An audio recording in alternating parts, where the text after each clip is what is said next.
Discrete online কোর্সে আজকে থেকে আমরা প্রবাবিলিটি নিয়ে লেকচার শুরু করব।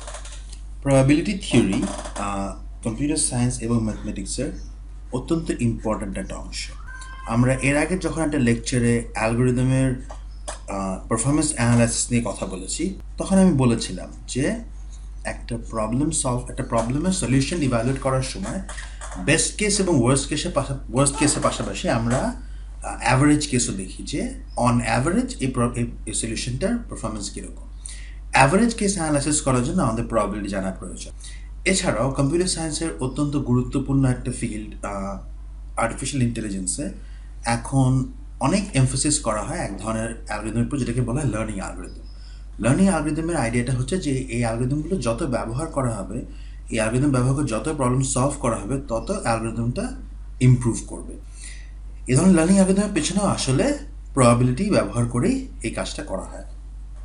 আমরা প্রবাবিলিটির একদম বেসিক একটা ডেফিনেশন দিতে শুরু করি। প্রবাবিলিটি ডেফিনেশন দিতে গেলে সবার আগে যেটা বলতে হবে সেটা হচ্ছে এক্সপেরিমেন্ট কথাটাকে একটু ব্যাখ্যা করতে হবে। ম্যাথমেটিক্সের ভাষায় বা ইন পার্টিকুলার প্রবাবিলিটি ভাষায় এক্সপেরিমেন্ট হচ্ছে এমন যে কোনো একটা প্রসেস যেটার একাধিক পসিবল আউটকাম আছে, রাইট? আচ্ছা, একাধিক পসিবল আউটকামগুলিকে ধরা হয়, রিপ্রেজেন্ট করা হয় এস দিয়ে, যেখানে এসকে বলা হয় স্যাম্পল স্পেস বা অনেকে বলে set of all possible outcomes.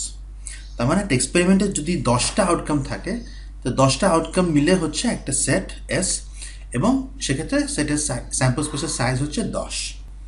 আচ্ছা, এর মাঝে কিছু আউটকাম থাকতে পারে যেগুলো আমরা প্রেফার করছি, সেগুলোকে আমরা ডিনোট করতে পারি একটা সেট ই দিয়ে। সেক্ষেত্রে দ্য প্রবাবিলিটি যে আমাদের ডিজায়ার্ড ইভেন্টগুলোর মধ্যে কোনো একটা হবে হচ্ছে সেট ই এর size divided by set S এর সাইজ।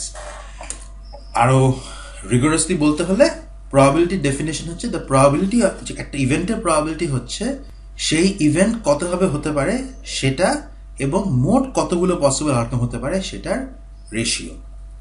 আমরা ছোট্ট একটা এক্সাম্পল দিয়ে শুরু করি।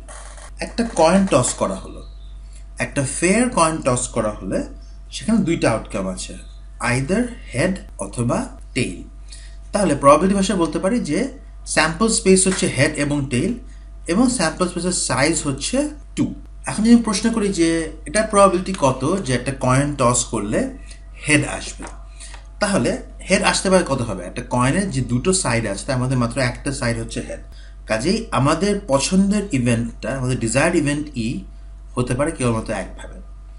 কাজেই দ্য প্রবাবিলিটি যে হেড আসবে হচ্ছে size of E by size of all possible outcomes, অর্থাৎ এক্ষেত্রে হাফ, 0.5। আরেকটু কমপ্লিকেটেড উদাহরণ দেখা যাক। ধরা যাক একটা বক্সের ভিতরে বা একটা কন্টেনারের ভিতরে, একটা জারের ভিতরে মার্বেল রাখা আছে এবং মার্বেলগুলি বিভিন্ন রঙের। ধরা যাক সেখানে 5টা লাল মার্বেল আছে, 5টা নীল মার্বেল আছে এবং 5টা সবুজ মার্বেল আছে। কেউ যদি এখান থেকে চোখ বন্ধ করে না দেখে একটা মার্বেল বের করে নেয়, পসিবল আউটকাম কয়টা? সে 15টা মার্বেলের মধ্যে যে কোনো একটা পিক করে থাকতে পারে, তাই না? তাহলে প্রবাবিলিটি ভাষায় স্যাম্পল স্পেসের সাইজ হচ্ছে 15, কারণ 15টা মার্বেলের মধ্যে যে কোনো একটা সে ড্র করতে পারে। এখন আমি যদি জানতে চাই যে প্রবাবিলিটি কত যে একটা ব্লু মার্বেল আসবে, তাহলে আমার প্রশ্নটা হচ্ছে যে ব্লু মার্বেল আছে কয়টা? 5টা। কাজেই আমার যে ডিজায়ার্ড ইভেন্ট যে ব্লু মার্বেল আসুক সেটা হতে পারে 5 ভাবে। তাহলে আমার ডিজায়ার্ড ইভেন্ট হতে পারে 5 ভাবে, টোটাল পসিবল ইভেন্ট হচ্ছে 15টা। সেক্ষেত্রে প্রবাবিলিটি যে আমি একটা ব্লু মার্বেল পাবো হচ্ছে number of blue marbles divided by number of all possible marbles. কাজেই 5/15 অথবা এক্ষেত্রে 1/3। এখানে আমি সংখ্যাগুলো ইচ্ছা করে সমান নিয়েছিলাম, যদি আলাদা নেই।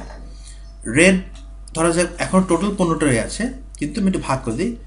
রেড আছে 6টা, ব্লু আছে 7টা, আর গ্রিন আছে 2টা। তাহলে হতে পারি প্রবাবিলিটি যে গ্রিন আসবে হচ্ছে নাম্বার অফ গ্রিন মার্বেলস অর্থাৎ 2 divided by total number of marbles, যেটা এখনও 15 আছে। আমাদের তো আছে এটা খুবই ছোট, 1/3 না, খুবই ছোট, যেটা স্বাভাবিক, কারণ এই বক্সের ভেতরে গ্রিন মার্বেলের সংখ্যা সবচাইতে কম। কাজেই র্যান্ডমলি কোনো কিছু চিন্তা না করে, কোনো রকম সিলেকশন না করে একটা পিক করলে সেটা গ্রিন হওয়ার সম্ভাবনা আসলেও অন্য যে কোনো কালার হওয়ার সম্ভাবনা চাইতে কম। তাহলে আমরা সামারাইজ করতে পারি হবে যে কোনো এক্সপেরিমেন্টে যদি এস সংখ্যক আউটকাম থাকে এবং আমি যদি একটা পার্টিকুলার ইভেন্টের প্রবাবিলিটি জানতে চাই যে ইভেন্টটা সংখ্যকভাবে হতে পারে, তাহলে সেই ইভেন্টের প্রবাবিলিটি হচ্ছে ডিভাইডেড বাই এস। এখানে একটা জিনিস বলে দিতে পারি যে ধরা যাক যে আমি যে ইভেন্টটা চাচ্ছি সেটা কোনোভাবেই হতে পারে না। বক্সে আছে রেড, গ্রিন এবং ব্লু মার্বেল, আমি কোনোভাবেই হোয়াইট মার্বেল পেতে পারি না। সেক্ষেত্রে স্যাম্পল স্পেসের সাইজ 15 আছে, কিন্তু কোনো হোয়াইট মার্বেল নেই, কাজেই সেটা উত্তর 0। এখানে প্রবাবিলিটি হবে 0/15 অর্থাৎ 0। প্রবাবিলিটি মিনিমাম পসিবল ভ্যালু হচ্ছে 0, কারণ প্রবাবিলিটি যেহেতু একটা রেশিও, সেটা নেগেটিভ হতে পারছে না, কারণ দুটো পজিটিভ সংখ্যার রেশিও কখনো নেগেটিভ হয় না। প্রবাবিলিটি 0 মানে হচ্ছে একটা ঘটনা হওয়ার কোনো সম্ভাবনা নেই। আবার অন্যদিকে দেখলে আমি যদি জানতে চাই যে একটা মার্বেল হওয়ার পসিবিলিটি কথা, এখন বক্সের ভিতর সবকটাই মার্বেল, 3টা আলাদা রঙের হলে 15টা জিনিস, 15টাই মার্বেল, তাহলে আমার টোটাল আউটকাম 15টা এবং আমাদের ডিজায়ার্ড ইভেন্ট যেটা মার্বেল ড্র করা হবে সেটাও 15ভাবে হতে পারে। অর্থাৎ আমার স্যাম্পল স্পেস এবং আমার ডিজায়ার্ড ইভেন্টের স্পেস আইডেন্টিক্যাল, দুটো একই সেট। অর্থাৎ আরও সেট থিওরি ভাষায় বলতে গেলে আমার স্যাম্পল স্পেস হচ্ছে দ্য ইউনিভার্স, আমার ডিজায়ার্ড ইভেন্টের সেটও পুরো ইউনিভার্স। সেক্ষেত্রে সেই ইভেন্টের প্রবাবিলিটি হবে 1। এটা হচ্ছে হাইয়েস্ট পসিবল প্রবাবিলিটি, কারণ কোনোভাবেই আমার ডিজায়ার্ড ইভেন্ট সেটের সাইজটা স্যাম্পল স্পেসের সাথে বড় হতে পারে না। স্যাম্পল স্পেস হচ্ছে টোটাল কতগুলো পসিবল আউটকাম আছে, আমার পছন্দের আউটকাম কখনোই পসিবল আউটকামের সংখ্যার চাইতে বেশি হতে পারে না। কাজে প্রবাবিলিটি হাইয়েস্ট ভ্যালু হচ্ছে 1। এবং এক্ষেত্রে আমি বলি যে জিনিসটা একটা সার্টেন ইভেন্ট, যেটা অবশ্যই হবে।